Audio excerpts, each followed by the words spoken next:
So we'll just do the prologue. This is the world of Leinad. A world where the line between myths and reality blur. A world not much different from our own. Leinad is El Aziel's, or the Golden Eye's, prized creation out of the many other worlds he had created. In this beautiful world, El Aziel tried things he had not before. His creations were granted free will, the freedom to choose between good and evil. Secondly, he made each race unique by gifting them with an aspect of or element of himself. To the indomitable race of men, he gave fire. To the wise and nature-loving race of elves, he gave wind.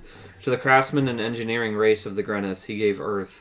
To the wild and free-spirited Maelstrom, he gave water. And to the ferocious and unwavering Foltkon, he gave ice. And finally, to the solitary and swift Caetani, he gave thunder. Certain people among these races were especially blessed. These gifted few could harness their respective element and create, heal, and destroy. And lastly, no race was stronger or more powerful than any other. With these three things, he had finally made the perfect world, or so he had thought. Legends tell us that El Aziel also created two powerful beings, brothers, protectors, Osiri and Requiem, as guardians over the peoples and creatures of Leinad, for each was entrusted with exactly half of the vast main continent of Leinad. For many years there was peace across the lands, but as things eventually do, the world soon dissolved into chaos. Brilliant minds, inventors, and the element-wielding adepts inevitably brought new schools of thought and prejudices, which led to many disputes. These disputes turned into fights, and fights into battles, and battles into war. And soon enough, the entire continent of Leinad had dissolved into civil war, with one brother and his charges against the other and his. El Aziel wept for he soon knew what was to follow. This was his creation, and he knew them all too well.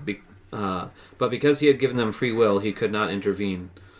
This war grew in intensity and claimed many lives. Each side was evenly matched, and several battles ended in complete stalemates. Massive battles raged for decades. What was becoming to be known as the Rift War reached a climax, with both brothers summoning the full strength of their armies and bringing their best generals and most experienced warriors to what was once known as the Endless Plains. There, the two sides clashed for 5 days. Both sides had become completely exhausted, and so the brothers had decided to finally face each other in a final duel to the bitter end. This had never happened before in the war, and each brother preferred to command and guide rather to engage directly.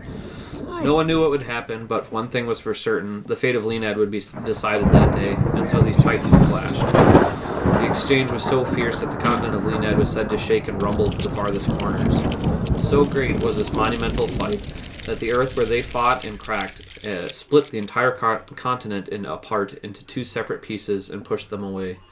Both brothers were told to have perished in this rift that they had created out of their hatred.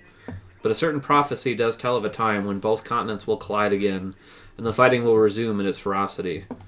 The people of Leinad had become segregated according to their own kinds, and established nations and borders to guard against one another, never to again trust another race as they once had. Warrior societies were forged in the fires of the Rift Wars. The Wardens, once peaceful, loving stewards of the great creatures, who had turned their fearsome companions and themselves into fighting legends. The Elementals, beings who guided and wielded the aspects of the Golden Eye, were now well-seasoned battle mages. And the protectors of each race, the Blade Masters.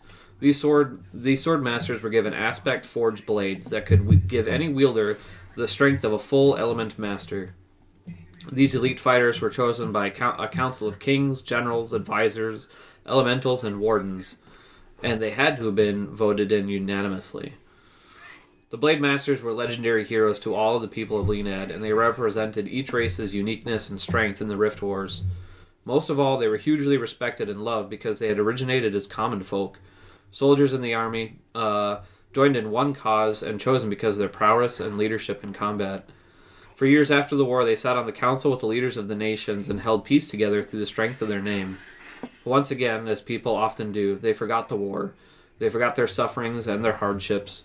They forgot the legacy of their leaders and went on with their lives, losing themselves in their everyday business. And most of all, they forgot what their purpose had been before the war. War had become so familiar that the races had all but forgotten what peace was. In the still smoldering aftermath of the Rift War, the peoples of Leinad grew their own rift amongst themselves. Small border disputes further separated the once united races and even caused whole kingdoms to build defenses, armies, and armadas. War soon seemed to be on the horizon, and El Aziel, the Golden Eye, was soon wondering if his beloved people would learn again to live in peace.